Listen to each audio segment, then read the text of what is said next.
And I know he was disappointed in what happened last week, and a lot of credit goes to Richmond. I thought they had a really good approach, and he wasn't as sharp, but they were really good, and he had some bad luck too. You put all those things together, and you have a rough outing. It can happen to anybody, but that's what we all expect, what we saw here tonight. And it's just really after the first inning, and I'm sure some people are like, oh no. After those first two guys get on base, and then we were able to throw a guy out. We changed the momentum right there. Mason Meadows made the good throw, and then he strikes out those two guys, and then I don't think anyone reached base after that. Yeah, I was about to say. Go ahead. I'm sorry. I don't know how many straight that was, 17 or 18 straight, but just dominating stuff. Able to throw that slider at any time, and the fastball up to 96, and he was really good. Not only the velocity, but the way he was spotting his pitches too. I mean, he's hitting black inside, outside, up, down. Curveball, slider, everything was on there. Well, on a cold day like today, if you're throwing 96 on the inside part of the plate, the hitters have to get their hands going. They have to start the bat, and that's why that slider was so good, just because those guys, it hurts your hands when it's 96 on your hands. So they had to cheat a little bit to try to get to it, and he was throwing that slider at any time for a strike, and that's really tough to hit.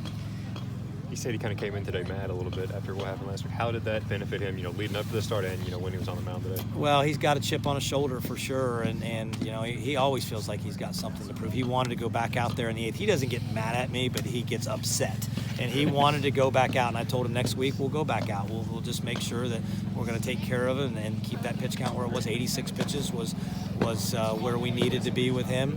Next week we'll be able to go out there and maybe get one more inning out of him, but he's a competitor. I knew he'd have a really good outing today. He's such a hard worker, and he wants to do really well, not only for himself but for his team and for Georgia. So I knew he'd have a great game. When he's rolling like he was today, how much confidence does that give the rest of the team, knowing they don't have to put up a huge number on the score, but you got a guy out there? Well, it's always nerve-wracking when you look up there. It's 1-0. Right. I mean, McGarry threw really well for them, and he kept them in the game. So I was glad when he came out of the game. I was relieved when he came out because he was so good. But, it makes you feel good because you know that he is going to fill up the strike zone.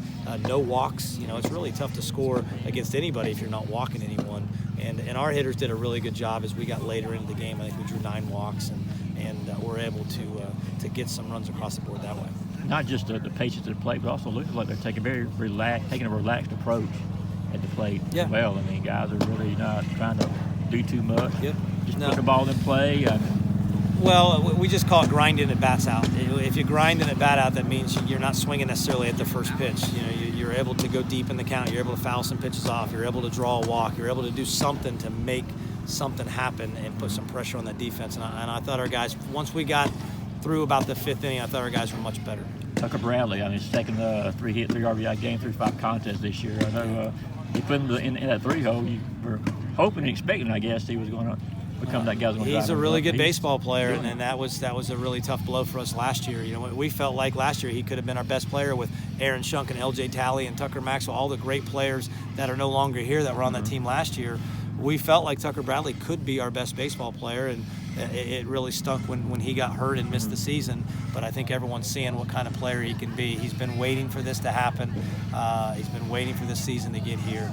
And, I'm glad he's playing the way he is. He's a gamer, and you're going to see him on the mound, too. You're going to see he's a legit two-way guy, and he's just a great baseball player. And you know what you're going to do as far as your Game 2 pitcher tomorrow? Not yet. We've got 4 or 5 options. You've got Childers, you've got Cannon, you've got Polk, you've got Pasqua. You've got all those guys that we can choose from. So we'll talk once we get in the coach's office and kind of figure out what we're going to do.